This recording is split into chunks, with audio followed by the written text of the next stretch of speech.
Hello दोस्तों, कैसे हैं आप लोग। उम्मीद करता हूँ आप सभी लोग ठीक होंगे और मैं भी ठीक हूँ। और देखिए, आज का सेशन हम आप लोगों को जो है सो केमिस्ट्री से लेकर के आया हूँ। आप बोर्ड पे लिखे हुए चीज़ों को देख करके भी समझ सकते हैं कि आज हम किन टॉपिक पे बातें करने वाले हैं। देखिए, जैसा कि हमें थोड़ा सा आपको बता दें कि यहाँ पे लिखा हुआ है कि रसायन शास्त्र का सूत्र लिखना सीखें।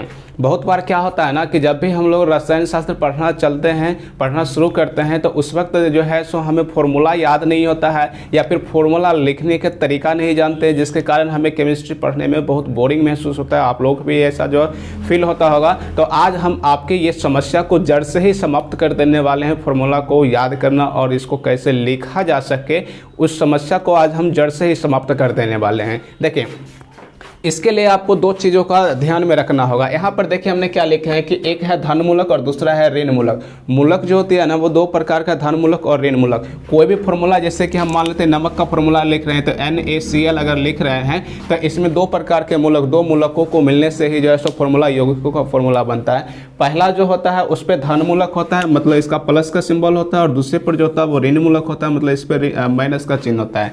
यही धन मूलक और ऋण मूलक है। तो धन मूलक के लिए आप देखिए हम 5 पर के 5 ही जो है सो धनमूलक लेकर चल, हालांकि और भी बहुत सारे होते हैं धनमूलक, लेकिन हम सिखाने के लिए आपको 5 कॉन्सेप्ट लेकर के चलते हैं कि 5 को जो है सो हमने धनमूलक का एग्जांपल लिए हैं और 5 को जो है सो ऋण मूलक का उदाहरण लिए हैं। और इसकी जो संकेत है, जैसे सोडियम है Na हो गया, पोटेशियम K हो गया, कैल्शियम Ca हो गया, एल्युमिनियम Al हो गया, फेरस Fe हो गया। और इसकी संयोजकता को भी आपको ध्यान में रखना है, क्योंकि संयोजकता के आधार पर ही इन सारे सूत्रों को आप लिख सकते हैं, खुद से बना सकते हैं। इसमें रटने की कोई ज़रूरत नहीं पड़ेगा, क्योंकि हम रटना नहीं, आपको समझ के समझाने का प्रयास करते हैं। आप कैसे इसको समझ जाइए और सीख जाइए, इसका हमारी हमेशा कोशिश रहता है।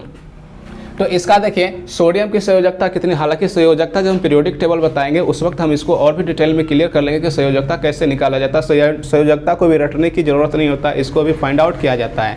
लेकिन इसमें मेरा मुख्य उद्देश्य है कि हम रसायन शास्त्र का कुछ फॉर्मूला लिखने के लिए सिखाते हैं, और आप इस प्रकार से जो है सो बहुत सारे फॉर्मूला लिख सकते हैं अगर आपको धन मूलक और ऋण मूलक याद रहता है तो। और इसकी संयोजकता फिलहाल के लिए तो याद कर लीजिए, लेकिन हम पीरियोडिक टेबल जब बताएंगे उस वक्त हम आपको इसको निकलवाएंगे कि संयोजकता कैसे ज्ञात किया जाता है, ठीक है ना। तो जैसे देखिए सोडियम है, सोडियम की संयोजकता कितनी हो जाती है, 1, पोटेशियम का 1, उसका कैल्शियम का 2, एल्युमिनियम का 3, फेरस का 2 हो जाता है। उसी प्रकार से ऋण मूलक में जब आते हैं तो ऋण मूलक में भी संयोजकता को ध्यान में रखना है। जैसे कि देखिए यहाँ पे ऑक्साइड है तो ऑक्साइड का 2 हो जाता है, क्लोराइड का 1 हो जाता है, नाइट्राइड का 3 हो जाता है, हाइड्रोक्साइड का 1 हो जाता है, सल्फाइड का 2 हो जाता है। तो ये जो है सो संयोजकता को आपको ध्यान में रखना है और धन मूलक और ऋण मूलक को ध्यान में रखना है। इसी के आधार पर चलिए हम फॉर्मूला आपको लिखने के लिए सिखाते हैं। पहला देखिए हमने क्या लिखे हुए कि सोडियम ऑक्साइड। सोडियम ऑक्साइड का आपसे फॉर्मूला पूछा जाएगा तो आपको अगर याद नहीं भी रहे तो आप इस प्रकार से, जैसा आज हम बताने वाले हैं उस प्रकार से आप पॉइंट आउट करके भी बता सकते हैं कि इसका जवाब क्या होगा। जैसे देखिए सोडियम के तो आप लोग जानते हैं संकेत में, ये तो तत्व है, सोडियम का एक तत्व है, तत्व को तो आप लोग जानते हैं कि सोडियम का संकेत क्या होता है, Na। नहीं जानते तो फिर भी देखिए यहाँ पर हमें लिखे हुए कि इसका संकेत Na होता है, तो यहाँ पर लिख देंगे Na। और इसकी जो संयोजकता है उसको इसके ऊपर, इसके टिकी पे जाके लिख देना है। जो संयोजकता होगा ना उसको कहाँ लिख देना है, उसके टिकी पे जाकर के लिख देना है। और उसके बाद यहाँ पे कौन बच रहा है, ऑक्साइड। ऑक्साइड के लिए देखिए इसका संकेत क्या लिखे तो O, इसको भी बगल में आप लिख दीजिए। और इसकी जो संयोजकता इसको भी इसके टिकी पे जाकर के रख दीजिए। बस इतना ही बात, धन मूलक और ऋण मूलक से आपको इतना ही बात समझना है कि जो इसके संयोजकता है इसके ऊपर में लिख दीजिए। अब उसके बाद इसका जो फॉर्मूला फाइनली रूप से लिखा जाएगा तो वो कैसे लिखा जाएगा, देखिए यहाँ पे Na है तो Na दीजिए, O है तो O दीजिए, और इसकी जो संयोजकता है ना वो बाय क्रॉस करके आता है, मतलब इसके ऊपर में O के ऊपर में जो है वो Na को दे दिया जाएगा और Na के ऊपर में जो संयोजकता है वो O को दे दिया जाएगा। आपस में इंटरचेंज इसको कर देना, ठीक है ना। तो जैसे यहाँ पर देखिए इसका ऑक्सीजन का 2 था संयोजकता तो वो Na के पास आ जाएगा, तो इसको नीचे लटका के लिखा जाता है तो Na2। और ऑक्सीजन के लिए वो सोडियम का आता तो सोडियम के पास 1 है तो 1 इसके नीचे लिखना नहीं है। ये लिखते हैं तो ये थोड़ा सा भद्दा लगता है, ठीक नहीं लगता है देखने में, इसलिए आप 1 को नहीं लिखेंगे। तो बस इतना ही हो जाएगा Na2O। सिंपल। देखिए आपसे पूछा गया ना कि सोडियम ऑक्साइड का फॉर्मूला क्या हो गया, तो देख लीजिए ये आंसर आ चुका आपका Na2O। यही हो गया सोडियम ऑक्साइड। हम उम्मीद करते हैं कि आपको समझ में भी आ गया होगा। नहीं आया होगा तो कमेंट बॉक्स में कमेंट जरूर कीजिएगा, हम फिर से दोबारा समझाने की कोशिश करेंगे। अगला क्वेश्चन देखिए, दूसरा क्या कहता है कि सोडियम क्लोराइड। फिर से इसका फॉर्मूला लिखिए। सोडियम के लिए क्या हो जाता है संकेत Na और इसकी संयोजकता 1, तो इसके ऊपर लिख लीजिए। उसके बाद क्या कहता है क्लोराइड, क्लोराइड का यहाँ से देखिए क्या है Cl लिखा हुआ था, यहाँ पे लिख देंगे Cl और इसकी संयोजकता कितना है तो 1, इसको यहाँ लिख देंगे। फिर फॉर्मूला लिखने के लिए हमने क्या बताया कि इस वक्त संयोजकता को ध्यान में मत रखिए, पहले इसको लिख लीजिए जो भी यहाँ पर दिया हुआ धन मूलक और ऋण मूलक, तो NaCl दोनों लिख दिए। अब इसकी संयोजकता 1 यहाँ Na के नीचे लिखेंगे 1 तो लिखना है नहीं, फिर इसका भी 1 इसके नीचे लिखना था वो भी लिखना है ही नहीं, क्योंकि 1 को नहीं लिखा जाता, वो समझ लिया जाता है कि उसके बगल में जो है सो वो 1 रखा हुआ ऑलरेडी है, बट वहाँ पे दर्शाया नहीं जाता है। तो सोडियम क्लोराइड, इसी को नमक भी कहते हैं, नमक का सूत्र यही होता है NaCl, और इसको इस प्रकार से आप फाइंड आउट भी कर सकते हैं। तो ये भी समझ में आ गया। अब अगला देखिए 3 नंबर में क्या कहता है सोडियम नाइट्रेट। सोडियम का फॉर्मूला फिर से Na, इसकी संयोजकता 1, और नाइट्रेट कहता है तो नाइट्राइट है ना, नाइट्राइट का देख लीजिए यहाँ पे संकेत N होता है और इसकी संयोजकता 3 है, तो यहाँ पर 3 लिख देंगे। और फिर इससे इसका फॉर्मूला जब बनाएंगे तो क्या बन जाएगा Na, और ये N है तो N, और उसके बाद इसकी संयोजकता को विनिमय करना है, आपस में इंटरचेंज करना है। तो N की जो संयोजकता 3 था वो Na के पास आएगा, तो यहाँ 3 लग जाएगा, और इसकी संयोजकता 1 है तो 1 इसके नीचे नहीं लिखना है, 1 को केवल दिमाग में ही रखना है कि 1 यहाँ पर है बट लिखना नहीं है। तो इसकी फॉर्मूला क्या हो जाएगा सोडियम नाइट्रेट का Na3N हो जाएगा। अब अगला देखिए पोटेशियम ऑक्साइड का। तो पोटेशियम का क्या होता है संकेत, यहाँ से देखिए K, और इसकी संयोजकता 1 तो 1, ऑक्साइड का O, और इसकी संयोजकता 2, तो यहाँ पे लिख देंगे 2। और फिर से इसका जब फॉर्मूला लिखा जाएगा तो क्या लिखेंगे हम लोग KO, और संयोजकता को चेंज करेंगे तो 2O का जो संयोजकता था 2 वो आ जाएगा K के पास, और इसका केवल 1 वहाँ नहीं लिखना है, तो ये हो गया। अब उसके बाद देखिए पोटेशियम क्लोराइड, पोटेशियम का फिर से K, इसकी संयोजकता 1, और क्लोराइड कहता है ना, तो क्लोराइड के यहाँ से देख लीजिए Cl होता है और Cl लिख लीजिए, और इसकी संयोजकता 1 है तो 1, और फिर से 1 है तो वो आपस में कट ही जाएगा, तो उसको देना है ही नहीं, तो इसका फॉर्मूला क्या हो जाएगा KCl हो जाएगा।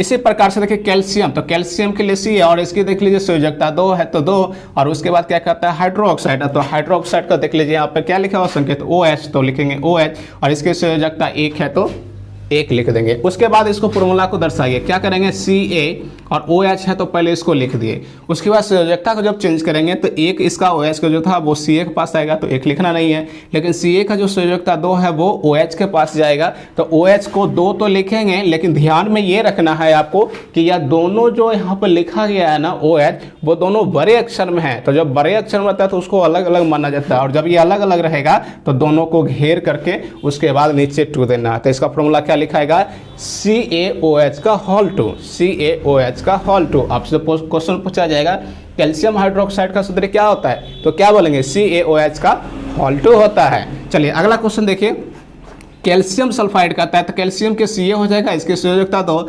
सल्फाइड का यहाँ पर S होता है तो S, इसकी भी संयोजकता 2 होता है। उसके बाद देखिए इसका जब फॉर्मूला लिखेंगे तो CaS हो जाएगा। अब इसके संयोजकता जब चेंज करेंगे तो इसकी संयोजकता 2 इसके पास, इसकी संयोजकता 2 इसके पास, लेकिन ध्यान में रखना है कि जब आपको सेम संयोजकता एक समान मिल जाएगा संयोजकता, तो उसको लिखना नहीं है बल्कि ऊपर ऊपर ही उसको राफ साफ कर देना है, तो बस इतना ही हो जाएगा, CaS इसका फॉर्मूला हो जाएगा। अगला देखिए 8 नंबर कहता है एल्युमिनियम ऑक्साइड। एल्युमिनियम का Al होता है, ऑक्साइड का O होता है। अब Al की संयोजकता यहाँ से देख लीजिए 3 होता है, O की जो संयोजकता होता है वो 2 हो जाता है। अब इसका फॉर्मूला जब लिखेंगे तो AlO, और इसकी संयोजकता जो 2O का जो 2 है वो यहाँ आ जाएगा, और इसका 3 जो है सो ये यहाँ आ जाएगा। तो इसका फॉर्मूला क्या हो जाएगा एल्युमिनियम ऑक्साइड का Al2O3 फॉर्मूला इसका हो जाएगा। अगला क्वेश्चन देखिए फेरस ऑक्साइड। फेरस का क्या हो जाता है Fe, यहाँ से क्या हो जाता है देखिए फेरस का Fe, इसकी संयोजकता कितना है तो 2, ऑक्साइड का O, इसकी भी संयोजकता 2, लेकिन 2 से 2 जब फिर से मिलेगा एक समान तो दोनों क्या हो जाएगा कट जाएगा, बचेगा क्या FeO, यही इसका आंसर। अब अगला देखिए फेरस हाइड्रोक्साइड। फेरस हाइड्रोक्साइड का Fe, हाइड्रोक्साइड का OH, और OH की संयोजकता कितनी होता है तो 1। इसका फॉर्मूला जब लिखेंगे तो FeOH, और इसकी संयोजकता आप चेंज कीजिए, एक जो वो वहाँ था OH पर वो Fe के बगल में आएगा तो लिखना नहीं है, ये जो Fe2 है तो इसकी जो संयोजकता 2 है वो OH के पास जाएगा, तो इसको घेर मेर के क्या कर देना है 2 लगा देना।